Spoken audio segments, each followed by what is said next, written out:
Before getting started, I wanted to tell you guys that in this video, we will cover God of War Ascension and Chains of Olympus, since that's where the story begins. So with that being said, I'll leave you guys with the origins of the God of War.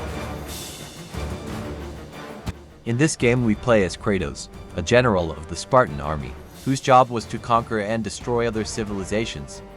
He also had a daughter named Calliope, and a wife named Lysandra, that often would try to persuade Kratos to leave the Spartan army and live a simple life with them. But his desire for conquest and war consumed him, causing him and his troops to one day battle against the barbarians, one of the largest armies in the whole world.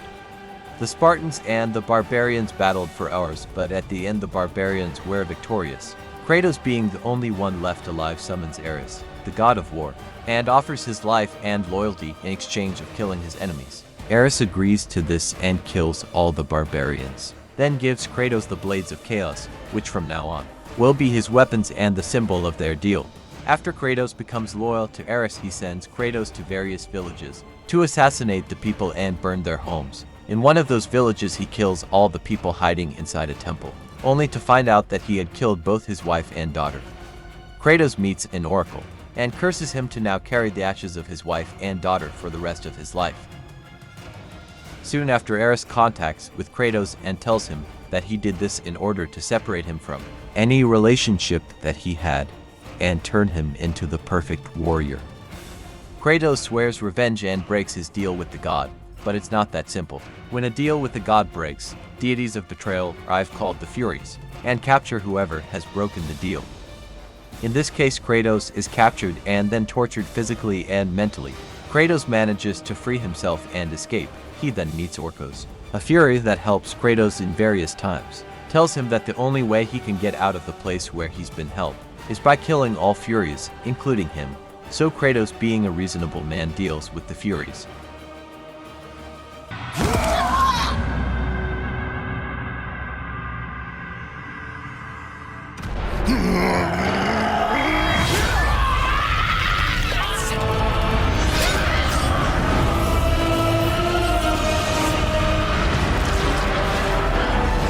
All I ask, give me an honorable death.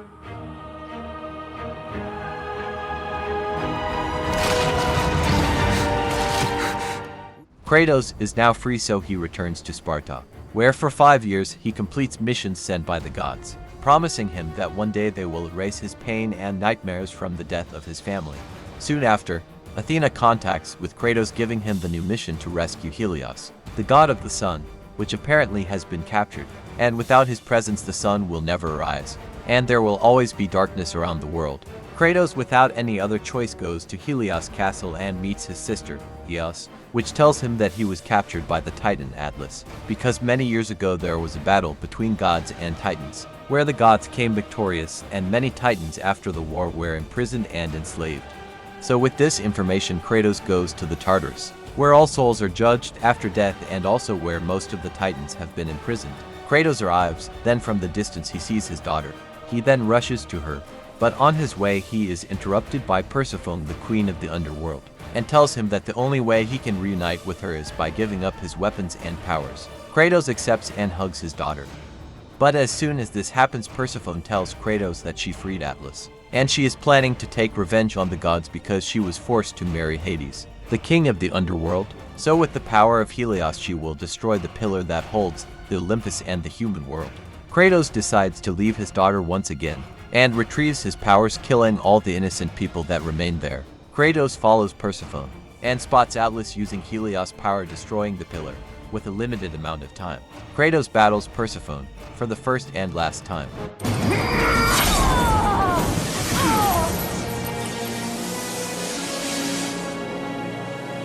Your suffering will never end, Ghost of Sparta. After defeating Persephone, Kratos uses Atlas' chains to make him hold the world.